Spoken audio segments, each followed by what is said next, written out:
ପିଲାମାନେ ଏହା ହେଉଛି ତୁମର ଦ୍ୱିତୀୟ ସମାପ୍ତି ସୂଚକ ମାନ ନିର୍ଦ୍ଧାରଣ 2024। ଶ୍ରେଣୀ ହେଉଛି ସପ୍ତମ, ବିଷୟ ହେଉଛି ସଂସ୍କୃତ।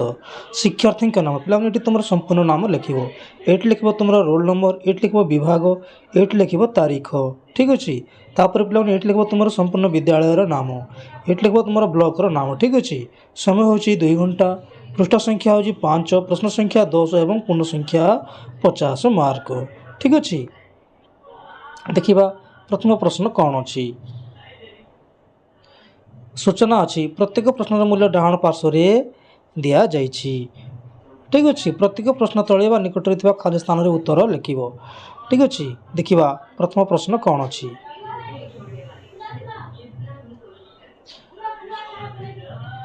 ଚିତ୍ରମ୍ ଦୃଷ୍ଟ୍ୱା ନାମ ଲିଖତୁ। ଚିତ୍ରକୁ ଦେଖି ତାହାର ନାମ ଲେଖ। ଠିକ୍ ଅଛି। ପ୍ରଥମରେ ଅଛି ଗୋଟିଏ ମାଙ୍କଡ଼, ତୁମେ ଏଠାରେ ଲେଖିବ ବାନରହ, ଏହାକୁ ଲିଖିବ ବାନରହ। ତେଣୁ ମୁଁ ସ୍କ୍ରିନ୍ରେ ଦେଇଛି, ତୁମେ ଲିଖିବ। ଠିକ୍ ଅଛି। ତାପରେ ଲିଖିବ ବୃକ୍ଷମ୍, ତାପରେ ଏହାକୁ ଲିଖିବ ମକରହ, ତାପରେ ଏହା ଲିଖିବ ଗଜହ। ଠିକ୍ ଅଛି। ପରବର୍ତ୍ତୀ ପ୍ରଶ୍ନ ଅଛି ଦେଖିବା।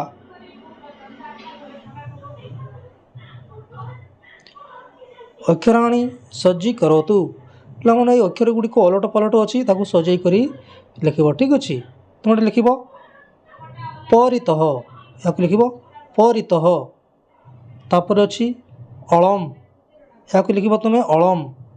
ତାପରେ ପରବର୍ତ୍ତୀ ଗ ନମ୍ବର ଅଛି, ଏହାକୁ ତୁମେ ଲେଖିବ ଭୋଜନମ୍, ଭୋଜନମ୍ ଲେଖିବ। ତାପରେ ଏହା ଅଛି ଘ ନମ୍ବର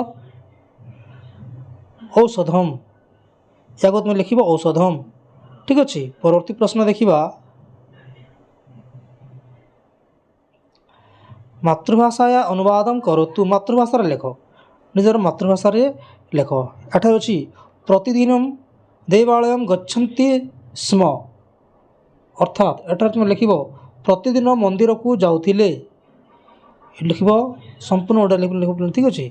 ପ୍ରତିଦିନ ମନ୍ଦିରକୁ ଯାଉଥିଲେ। ଠିକ୍ ଅଛି। ପ୍ରତିଦିନ ମନ୍ଦିରକୁ ଯାଉଥିଲେ। ପରବର୍ତ୍ତୀ ପ୍ରଶ୍ନ ଭୂଷଣଂ କିମ୍ ପ୍ରୟୋଜନମ୍। ଭୂଷଣଂ କିମ୍ ପ୍ରୟୋଜନମ୍। ଏଠାରେ ତୁମେ ଲେଖିବ ଅଳଙ୍କାରର କ'ଣ ଆବଶ୍ୟକତା। ଲେଖିବ ଅଳଙ୍କାରର କ'ଣ ଆବଶ୍ୟକତା। ପରବର୍ତ୍ତୀ ପ୍ରଶ୍ନ ଅଛି ବୃକ୍ଷସ୍ୟ ଉପରି ବାନରାଃ କୂର୍ଦ୍ଦନ୍ତି। ଏଠାରେ ତୁମେ ଲେଖିବ ବୃକ୍ଷର ଉପରେ ମାଙ୍କଡ଼ମାନେ ଡେଉଁଛନ୍ତି। ବୃକ୍ଷର ଉପରେ ମାଙ୍କଡ଼ମାନେ ଡେଉଁଛନ୍ତି। ଠିକ୍ ଅଛି। ପରବର୍ତ୍ତୀ ପ୍ରଶ୍ନ ଦେଖିବା। ଛାତ୍ରାଃ ବିଦ୍ୟାଳୟ ପଠନ୍ତି। ଏଠାରେ ତୁମେ ଲେଖିବ ଛାତ୍ରମାନେ ବିଦ୍ୟାଳୟରେ ପଢ଼ୁଛନ୍ତି। ଛାତ୍ରମାନେ ବିଦ୍ୟାଳୟରେ ପଢ଼ୁଛନ୍ତି। ଠିକ୍ ଅଛି। ତାପରେ ବୃଷ୍ଟି ଆକାଶାତ୍ ପତତି। ଏଠାରେ ତୁମେ ଲେଖିବ ଆକାଶରୁ ବର୍ଷା ପଡ଼ୁଛି। ଆକାଶରୁ ବର୍ଷା ପଡ଼ୁଛି। ଠିକ୍ ଅଛି। ତାପରେ 4 ନମ୍ବର ଦେଖିବା କ'ଣ ଅଛି। ସଂସ୍କୃତ ଭାଷା ଅନୁବାଦମ୍ କରତୁ। ଏହାକୁ ତୁମେ ସଂସ୍କୃତ ଭାଷାରେ ଲେଖିବ। ଓଡ଼ିଆରେ ଅଛି, ସଂସ୍କୃତରେ ଲେଖିବ। ଠିକ୍ ଅଛି। ପ୍ରଥମେ ଅଛି ଅତ୍ୟନ୍ତ ବୀର। ଅତ୍ୟନ୍ତ ବୀର ତାହାକୁ ସଂସ୍କୃତରେ କ'ଣ କୁହାଯାଏ। ତୁମେ ଏଠି ଲେଖିବ ସୁବିଷ, ସୁବିଷ। ଠିକ୍ ଅଛି। ତାପରେ ପରବର୍ତ୍ତୀ ଅଛି ବର୍ତ୍ତମାନ, ତାକୁ ସଂସ୍କୃତରେ କ'ଣ କୁହାଯାଏ। ଅଧୁନା, ଅଧୁନା ଲେଖିବ। ଠିକ୍ ଅଛି। ପରବର୍ତ୍ତୀଟା ଅଛି ଚମଡ଼ା। ଚମଡ଼ା ଅଛି, ତାହାକୁ ସଂସ୍କୃତରେ କ'ଣ କହନ୍ତି। ତ୍ୱକ୍, ତ୍ୱକ୍ କହନ୍ତି। ଠିକ୍ ଅଛି। ତାପରେ ପରବର୍ତ୍ତୀ ପ୍ରଶ୍ନ ରେଖାଙ୍କିତ ବଦାନମ୍ ସଂଶୋଧନ କୃତ୍ୱା ବାକ୍ୟମ୍ ଲିଖତୁ। ରେଖାଙ୍କିତ ପଦକୁ ସଂଶୋଧନ କରି ବାକ୍ୟଟି ଲେଖ। ଠିକ୍ ଅଛି। ଦେଖିବା ପରବର୍ତ୍ତୀ ପ୍ରଶ୍ନ ଅଛି ଜନାଃ ଗୁରୁଃ ପ୍ରଣମନ୍ତି। ଏଠାରେ ତୁମେ ଲେଖିବ ପିଲାମାନେ ଗୁରୁମ୍। ଏଠାରେ ହେବ ଗୁରୁମ୍ ହେବ, ଯେଉଁ ଗୁରୁଃ ଅଛି ଏଇ ଜାଗାରେ ହେବ ଗୁରୁମ୍। ଜନାଃ ଗୁରୁମ୍ ପ୍ରଣମନ୍ତି। ଠିକ୍ ଅଛି। ତାପରେ ପରବର୍ତ୍ତୀ ପ୍ରଶ୍ନ ଦେଖିବା। ଶିଶୁଃ ହସ୍ତେଷୁ ଖାଦତି। ଏଠାରେ ତୁମେ ଲେଖିବ ହସ୍ତେନ, शिशु हस्तेन खादति। ठीक अच्छे तापर साधु दरिद्रम धनम वितरति। तुम एठारे लिख पे दरिद्राय साधु दरिद्राय धनम वितरति। ठीक अच्छे तापर परवर्ती प्रश्न देखा अभिनेता विदेशेषु आगच्छति। एठारे तुम लिख विदेशात अभिनेता विदेशात आगच्छति। ठीक अच्छे परवर्ती प्रश्न देखा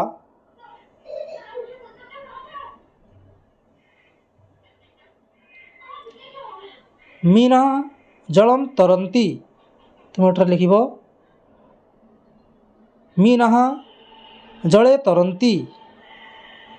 ठीक अच्छे तापर परवर्ती प्रश्न देखा कौन अच्छी मातृभाषा पंचभी वाक्य हो अर्थ लिखतु अर्थम लिखतु। ठीक अच्छे 5टी वाक्य यार अर्थ लेख 5टी वाक्य यार अर्थ लिख। ठीक अच्छे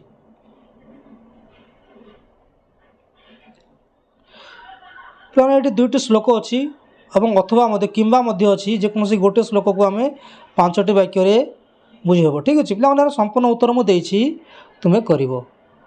ठीक अच्छे परवर्ती प्रश्न देखा स्तंभ मिलनम करोतु।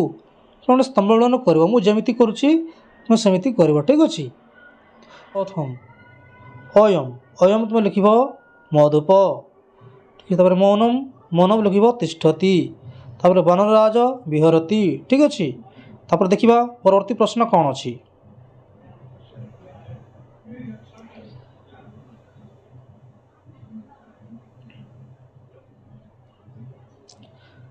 उपयुक्त पदम चित्वा पूर्ण वाक्यन उत्तरम लिखतु।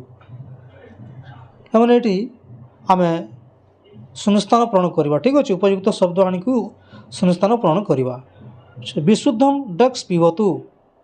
ठीक अच्छे एठारे सठिक उत्तरटी हम पानीयम पानीयम। तुम यहाँ पानीयम ये लिख। ठीक अच्छे परवर्ती प्रश्न रक्ष रक्ष डक्स धनम। एठारे सठिक उत्तरटी हम तत् यहाँ तुम्हें ये लिख। तापर परवर्ती प्रश्न अच्छी विनियात डक्स पात्रताम याति विनियात याति पात्रताम। तुम यहाँ प्रथम शब्द को ये लिख। ठीक अच्छे परवर्ती प्रश्न मंदम मंदम हस्ती डक्स। एठारे सठिक उत्तरटी हूँ गच्छति। यही प्रथम शब्दटी तुम ये लिख। ठीक अच्छे परवर्ती प्रश्न देखा त्रीणी वाक्यानि रचयतु। 3टी वाक्य लिख। ठीक अच्छे वाक्य गठन कर पे। ठीक अच्छे पे यार संपूर्ण उत्तर मुझे तुम्हें कर। ठीक अच्छे परवर्ती प्रश्न देखा कौन अच्छी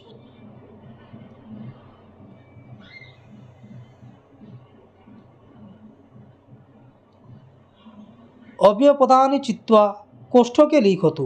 पे एठार अव्यय पद कौन कौटी अच्छी ताको तुम ये कोठरी मध्य लिख। ठीक अच्छे मु चिन्ह दूसरी तुम लिख। एटार अच्छी अंत यह गोटे अच्छी अव्यय पद आउ गोटे अच्छी उपरी उपरी यह गोटे अच्छी एवं आउ गोटे अच्छी नमः।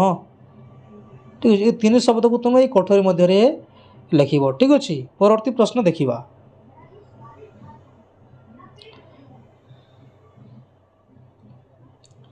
एकेन पदेन उत्तरम लिखतु। गोटे पदर उत्तर लिख जम्बू वृक्षक अपसतः। तार सठिक उत्तर मुझे स्क्रीन तुम लिख। ठीक अच्छे तापर अच्छी विवेकानंद से बाल्यनाम किं भवति स्म। विवेकानंद बाल्यनाम कौन थी तार संपूर्ण उत्तर मुझे स्क्रीन तुम लिख। ठीक अच्छे तापर अच्छी कस्तूरी कस्मात् जायते। प्लान संपूर्ण उत्तर मुझे तुम लिख। ठीक अच्छे परवर्ती प्रश्न अच्छी विद्या का ददाति। पे यार संपूर्ण उत्तर मुझे तुम लिख। ठीक अच्छे धन्यवाद। पे भिडियो केमती लगे निश्चय कमेंट कर लाइक कर शेयर कर। ठीक अच्छे धन्यवाद।